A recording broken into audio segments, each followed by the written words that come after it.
जय हिंद मेरे भारत के मिट्टी के शेरों। मैं पुनः आप सभी का ध्येय एकेडमी देवरिया के यूट्यूब चैनल पे स्वागत करता हूं। दोस्तों, आज की क्लास में हम लोग संविधान के अंदर संविधान सभा के पार्ट को ही आगे बढ़ाएंगे। जो कुछ चीज़ें बच गई थी उन सारी की सारी चीज़ों को डिस्कस करेंगे। लेकिन क्लास को स्टार्ट करने से पहले एक शायरी आपके बोर्ड पे दिख रही होगी कि मुश्किलों से भाग जाना आसान होता है, हर पहलू जिंदगी का इम्तिहान होता है, डरने वाले को मिलता नहीं कुछ जिंदगी में, लड़ने वालों के कदमों में जहान होता है। तो वाकई में दोस्त, जिसने दुनिया के अंदर लड़ा है, डट के सामना किया है, वही अपने जीवन के अंदर ऊंचाइयों को छू पाया है।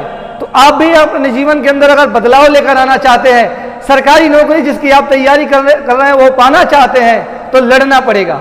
और लड़ना संसारिक लोगों से नहीं, बाहरी लोगों से नहीं, अपने मन से लड़ना पड़ेगा।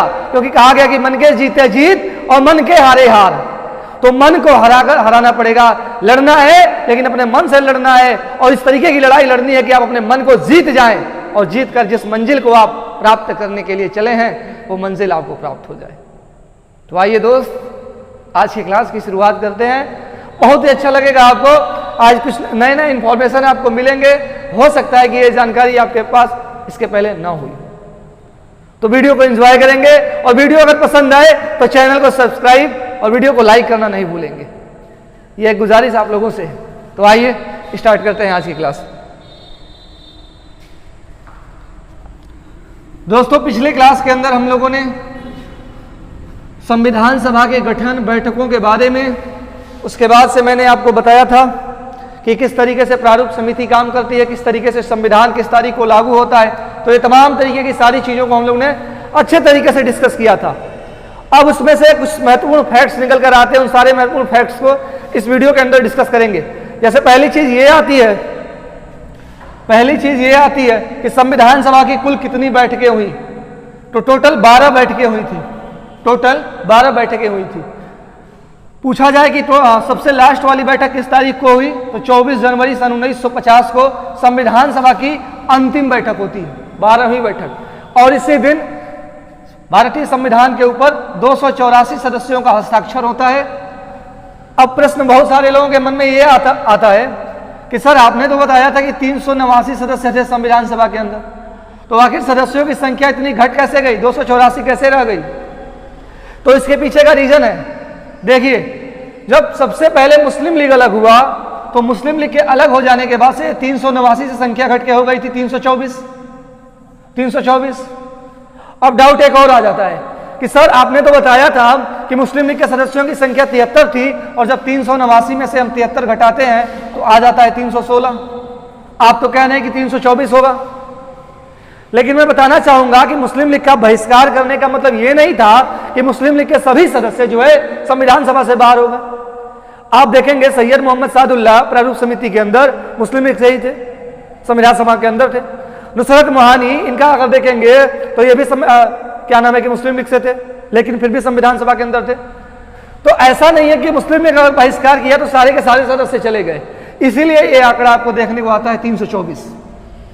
दूसरी चीज ये आती है कि 15 अगस्त सन 1947 को अगर पूछा जाए कि संविधान सभा के अंदर सदस्यों की संख्या कितनी थी, तो 299 थी। ओके, उस दिन तो पाकिस्तान विभाजन भी हो गया था, भारत से पाकिस्तान अलग चला गया था। तब 15 अगस्त 47, जिस दिन भारत आजाद हुआ, सदस्यों की संख्या 299 थी। और आपके मन में यह प्रश्न आ रहा होगा कि 299 में से 284 क्यों हो रहा है? 299 से 284 संख्या कैसे कम हो गई? आखिर ये 15 सदस्य कहां चले गए? आसमान में उड़ने लगे क्या? नहीं, बिल्कुल नहीं। ये जो 299 सदस्य थे, इन सदस्यों में से कुछ लोग भारतीय संविधान से सहमत नहीं थे। इस वजह से ये सदस्य अनुपस्थित रहे और उन्होंने हस्ताक्षर नहीं किया। तो इसलिए जो सदस्यों की संख्या मानी जाती है वो 284 मानी जाती है। उसके बाद से एक सवाल ये पूछा जाता है कि भारतीय संविधान बनने में कितना समय लगा। तो सबको पता है 2 साल 2 वर्ष 11 महीना 18 दिन, 2 वर्ष 11 माह 18 दिन। अब प्रश्न ये भी पूछा जाता है कि जब भारतीय संविधान बनके तैयार हुआ और 284 सदस्यों ने हस्ताक्षर किया, तो सबसे पहला हस्ताक्षर किसने किया? यह प्रश्न नहीं पूछा गया है, एक फैक्ट्स के रूप में आपको जानकारी दे रहा हूं। कुछ चीजें जानने के लिए भी अच्छी होती हैं, आपके लिए फायदेमंद होती हैं। तो अगर ये कहा जाए कि सबसे पहला हस्ताक्षर किसने किया, तो सबसे पहला हस्ताक्षर भारत के प्रथम प्रधानमंत्री पंडित जवाहरलाल नेहरू ने किया था। जेएल नेहरू संविधान के ऊपर सबसे पहला हस्ताक्षर करते हैं, जेएल नेहरू का। पूछा जाए अगर आपसे कि संविधान का सबसे अंतिम रूप से हस्ताक्षर कौन करता है, तो ऐसे व्यक्ति का नाम आप जानते हैं, भारत के प्रथम राष्ट्रपति डॉक्टर राजेंद्र प्रसाद। संविधान पे अंतिम रूप से हस्ताक्षर, अंतिम सदस्य के रूप में जिन्होंने हस्ताक्षर किया, उनका नाम क्या था? राजेंद्र प्रसाद। तो ये तमाम तरीके का फैक्ट्स, हो सकता है कि आज तक आप इन सारी चीजों को नहीं जानते होंगे, नया लगा होगा आपको देखने को। तो ये सारी चीजों को याद रखेंगे।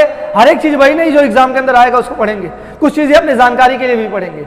जैसा कि मैंने क्लास के पहले ही दिन बताया था कि अगर आपको मैथ्स नहीं आ रहा है दोस्त, काम चलेगा, साइंस नहीं आ रहा है, काम चलेगा, लेकिन अगर आपको भारतीय संविधान के बारे में और भारतीय इतिहास के बारे में नहीं पता है तो यह बिल्कुल बर्दाश्त नहीं है। यह काम नहीं चल सकता है इसके बिना, क्योंकि अगर इसके बिना अगर आप अपना काम चलाएंगे तो कहीं ना कहीं एक अच्छा जीवन, आप भारतीय होने का जो अर्थ है वो नहीं समझ पाएंगे, अपने भारत देश का ही अर्थ नहीं समझ पाएंगे। अरे भाई, अगर आप अपने घर में ही बैठे हैं, घर में ही रह रहे हैं, अपने घर के कानून आपको ना पता है तो वो इंसान कैसे? तो इसलिए सारी चीजें आपको जानना जरूरी है। तो आइए, ये सारे के सारे फैक्ट्स। अच्छा, एक और चीज पूछी जाती है, अब बहुत सारे लोग पूछते हैं कि संविधान बनने में कुल कितना पैसा खर्च हुआ? तो लगभग 64 लाख रुपया लगा था, मतलब 63,96,729 63,96,729 रुपया संविधान बनने में खर्च हुआ था। अच्छा, बहुत लोग ये भी कहते हैं कि संविधान बनने में कुल कितने पेन का यूज हुआ था, तो इसका आंकड़ा नहीं है अभी। वैसे कहने के लिए लोग कहते हैं कि 251 पेनों का यूज हुआ था, कलम का यूज हुआ था, लेकिन इसका कोई ठोस अभी आंकड़ा है नहीं, है ना। अलग अलग लोग अलग अलग तरीके से बताते हैं। तो ये सारी की सारी चीजें हो गई, हमने संविधान सभा से संबंधित कुछ महत्वपूर्ण फैक्ट्स जाने। दूसरी चीज ये है कि जब भारतीय संविधान बन के तैयार हुआ तो इसको लिखने के लिए बड़ी समस्या थी। जैसे हमारा भारतीय संविधान हस्तलिखित है, आप जानते हैं, वो हाथ से लिखा हुआ संविधान दिल्ली के सेंट्रल हॉल में रखा गया है हीलियम के केस के अंदर। तो अगर पूछ दिया जाए कि उस संविधान को किसने लिखा, तो संविधान को लिखने वाले व्यक्ति का नाम बड़ा आसानी से नहीं मिला दोस्त। भारत के प्रथम प्रधानमंत्री जवाहरलाल नेहरू को इसके लिए मेहनत करना पड़ा था। क्या मेहनत करना पड़ा था? तो एक बार वो कलकत्ता गए शांति निकेतन घूमने के लिए, क्योंकि भाई इसकी खोज चल रही थी कि कौन भारतीय संविधान को हाथ से लिखेगा। तो उनको पता चला कि कलकत्ता के अंदर शांति निकेतन है, शांति निकेतन, रविंद्रनाथ टैगोर वाला शांति निकेतन। वहां पे वो पहुंचे, वहां पे उन्होंने कनेक्ट किया कि भाई यहां से हम स्टूडेंट को उठाएंगे। मतलब जानकारी मिली थी उनको कि यहाँ पे एक लड़का है प्रेम बिहारी नारायण रायजादा करके, जो अच्छा तरीके से इन सारी चीजों को कर सकता है, जिसका आप खोज कर रहे हैं कि भारतीय संविधान को लिखने के लिए, तो सारा का सारा टैलेंट, हुनर इस लड़के के अंदर है। तो वो शांति निकेतन पहुंचते हैं, और शांति निकेतन जब आते हैं तो पता चलता है कि जो प्रेम बिहारी नारायण रायजादा जो संविधान को हिंदी के अंदर लिखते हैं, वो तत्काल समय में वहां पे नहीं होते हैं। तो होते कहाँ हैं? तो दिल्ली के अंदर होते हैं। तो दिल्ली से इनसे बातचीत होती है, और दिल्ली में इनसे बातचीत होती है प्रेम बिहारी नारायण रायजादा से कि भाई आप क्या भारतीय संविधान को लिख सकते हैं हिंदी के अंदर? तो इन्होंने कहा कि ठीक है, लिखेंगे, तो लिखने के लिए तो लिखेंगे, लेकिन इसके लिए कुछ शर्त है। तो जवाहरलाल नेहरू ने कहा तब इसके लिए बताइए क्या चाहिए आपको, जो लगेगा उसको दिया जाएगा। तो प्रेम बिहारी नारायण रायजादा ने कहा कि मुझे पैसे की लालच नहीं है, मुझे 1 रुपया नहीं चाहिए। तो उन्होंने कहा तो बहुत अच्छी बात है, जब पैसा ही नहीं चाहिए तो सारा का सारा मारा मारी तो पैसे के लिए, और पैसा ही नहीं चाहिए। तो पैसा नहीं चाहिए तो क्या चाहिए? तो इन्होंने कहा, प्रेम बिहारी नारायण रायजादा, प्रेम बिहारी नारायण रायजादा ने कहा ये बात कि जो हम संविधान लिखेंगे उस संविधान के हर एक पेज पर अपना नाम लिखेंगे। क्या लिखेंगे? संविधान के हर पेज पर अपना नाम होगा। उसके बाद से संविधान के अंतिम पेज पर अपने दादाजी का नाम लिखेंगे। अगर यह शर्त मंजूर है तो निश्चित रूप से हम भारतीय संविधान को लिख सकते हैं। जवाहरलाल नेहरू कहना ठीक है भाई लिखिए। जवाहरलाल नेहरू इस बात से एग्री होते हैं, और प्रेम बिहारी नारायण रायजादा ने संविधान लिखना स्टार्ट किया। और जब संविधान लिखने लगे तो लिखने में टोटल इनको 6 माह का समय लगा। कितना माह? 6 माह, 6 महीने का समय लगता है इनको टोटल संविधान लिखने के अंदर। तो अगर सवाल के आपके एग्जाम के अंदर सवाल पूछा जाए कि संविधान कितने माह में लिखकर तैयार हुआ, लिखकर, तो कितना महीना? 6 महीना। किसके द्वारा लिखा गया? तो प्रेम बिहारी नारायण रायजादा। पूछ दिया जाए ये एग्जाम के अंदर पूछा गया सवाल है यूपीएसआई के अंदर कि प्रेम बिहारी नारायण रायजादा किस इंस्टीट्यूट से बिलोंग करते थे, किस संस्था से पढ़े थे? तो शांति निकेतन से पढ़े थे, जैसा कि मैंने पहले बताया। उसके बाद से अगर ये पूछा जाए कि किस राज्य से बिलोंग करते थे, तो बिहार से। बिहारी इनके नाम के अंदर ही है, बिहार से। बिहार में किस जिले से? तो मधुबनी जिले से ही आते थे, बिहार के मधुबनी जिले के रहने वाले थे। अब प्रेम बिहारी नारायण रायजादा ने संविधान को तो लिख दिया, लेकिन बताइए कोई चीज अगर लिखी गई हो और उसमें थोड़ा सा बस सजावट कर दिया जाए तो और अच्छा हो जाएगा ना। तो अब ये मन में आया कि भाई सब तो लिख ही दिया गया, अब इस संविधान को इतना सुंदर बनाया जाए कि ताकि देखने में बहुत अच्छा लगे। तो इस संविधान को और सुंदर बनाने के लिए उस पर अब कलाकृतियों की जरूरत थी। तो प्रश्न यह था कि कलाकृतियां कौन करेगा, इन कलाकृतियों को कौन करेगा? तो पुनः एक बार कनेक्ट किया गया किससे? शांति निकेतन से। पुनः एक बार शांति निकेतन से संपर्क किया गया और शांति निकेतन के ही एक स्टूडेंट नंदलाल बोस से यह कहा गया कि क्या आप भारतीय संविधान के ऊपर कलाकृतियों को पढ़ सकते हैं? तो नंदलाल बोस ने इस बात में सहमति जताई और नंदलाल बोस भारतीय संविधान का पूरा कलाकृतियों को करते हैं। आप भारतीय संविधान को अगर देखेंगे तो उस पर जितनी भी कलाकृतियां हैं वो किनके द्वारा की गई हैं? तो नंदलाल बोस द्वारा की गई हैं, नंदलाल बोस द्वारा की गई हैं। पूछ दिया जाए कि नंदलाल बोस किस संस्था से बिलोंग करते थे, कहां से पढ़े लिखे थे? तो इनके भी संस्था का नाम वही था, शांति निकेतन। इनकी भी शिक्षा दीक्षा शांति निकेतन से ही हुई थी। तो ये तमाम तरीके के महत्वपूर्ण फैक्ट्स आपको मिले जो हमको लग रहा है कि आपके पास जानकारी नहीं होगी, अगर होगी तो बहुत अच्छा। जो भी इसमें आपको नया लगा होगा आप जरूर इन सारी चीज़ों को नोट करेंगे। उसके बाद से जो भी कमी रही होगी आप कमेंट बॉक्स में कमेंट करेंगे, उसको सुधारा जाएगा। तो ये कुछ ना, ये जो वीडियो थी आपकी टोटल की पूरा का पूरा जो वीडियो था, इस वीडियो का कहने का मतलब यही था कि आपको संविधान सभा के बारे में जो महत्वपूर्ण फैक्ट्स हैं उसके बारे में जानकारी मिल जाए।